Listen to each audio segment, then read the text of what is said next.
नकारात्मक रूप के अलावे भारत की राजनीति में जातिवाद के कुछ सकारात्मक रूप भी दिखलाई देते हैं, जो एक अच्छी बात है, जो उत्साह बढ़ाती है। जैसे कि देखिए, समाज में सभी जाति के लोग रहते हैं और चुनाव जीतने के लिए सभी जाति के लोगों का समर्थन प्राप्त करना जरूरी होता है।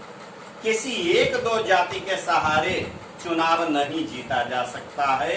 अगर चुनाव जीतना है तो सभी जातियों का समर्थन प्राप्त करना बहुत जरूरी है। यह सकारात्मक रूप।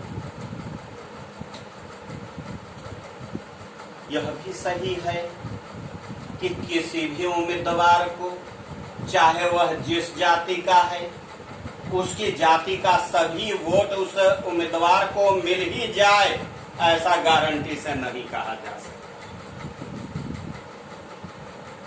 अगर कोई यादव जी है तो सारे यादव मतदाता उनको वोट डाल ही देंगे। कोई पंडित जी उम्मीदवार के रूप में खड़े हैं तो सारे पंडित जी उनको वोट डाल ही देंगे, ऐसा विश्वास के साथ नहीं कहा जा सकता, क्योंकि ऐसा होता नहीं है। वोट तो बटेगी जाती। और तीसरी बड़ी बात है कि जातीय समीकरण, जैसा कि मैंने नकारात्मक रूप में चर्चा की थी कि जातीय समीकरण को देख करके राजनीतिक दल अपने उम्मीदवारों का चयन करते हैं, मगर ये उम्मीदवारों का चयन एक राजनीतिक दल नहीं करता है ना, सभी राजनीतिक दल उसमें कूद जाते हैं। अगर किसी क्षेत्र विशेष में किसी जाति विशेष के लोगों का प्रभाव अधिक है तो फिर सभी राजनीतिक दलों का यही विचार रहता है कि हम भी अमुक जाति के लोग को अपना उम्मीदवार बनाएं।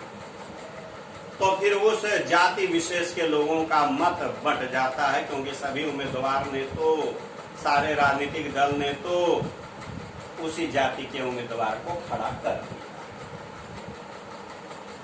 और हम यह भी देखते हैं कि सभी उम्मीदवार चुनाव जीतते भी हैं, हारते भी हैं।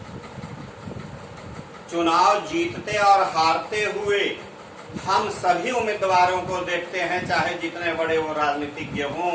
बड़ा से बड़ा राजनीतिज्ञ भी चुनाव हार जाता है और एक छोटा सा उम्मीदवार भी चुनाव जीत जाता है। अगर किसी उम्मीदवार को किसी खास जाति के लोगों का समर्थन प्राप्त होता तो फिर वो उम्मीदवार कभी चुनाव न हारता, लेकिन हम चुनाव हारते हुए देखते हैं। तो ये है सकारात्मक रूप। ये सकारात्मक रूप है जो उत्साह बढ़ाते हैं। और इसी उत्साह में यह कहा जा सकता है कि भारत में जाति के आधार पर चुनावी नतीजे तय नहीं किए जा सकते। भले भारत की राजनीति में जातिवाद हावी है, लेकिन यह भी सत्य है, हमें यह भी स्वीकार करना पड़ेगा कि जाति के आधार पर भारत में चुनावी नतीजे तय नहीं किए जा सकते। क्यों नहीं किए जा सकते? मैं ज्यादा नहीं, दो तर्क फिर से आपके सामने रखना चाहूंगा, जिसमें एक है कि चुनाव जीतने के लिए सभी जातियों का समर्थन प्राप्त करना आवश्यक होता है।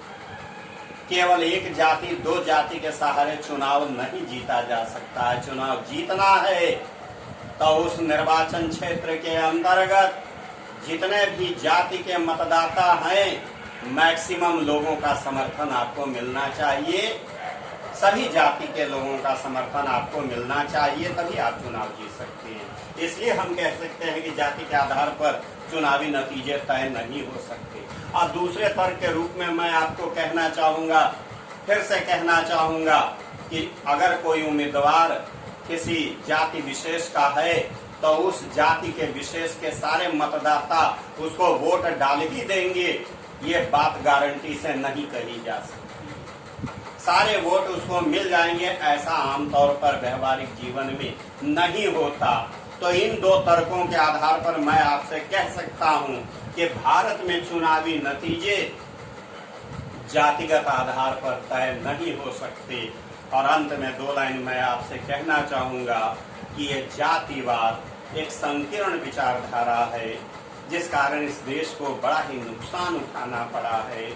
समय की यही मांग है कि हम जातीय दंभ को छोड़ करके जातिवाद से ऊपर उठें और पूरे भारत के लिए, भारत में रहने वाले सभी लोगों के लिए, जनता के लिए, समुदायों के लिए हमारे हृदय के दरवाजे खुले होने चाहिए।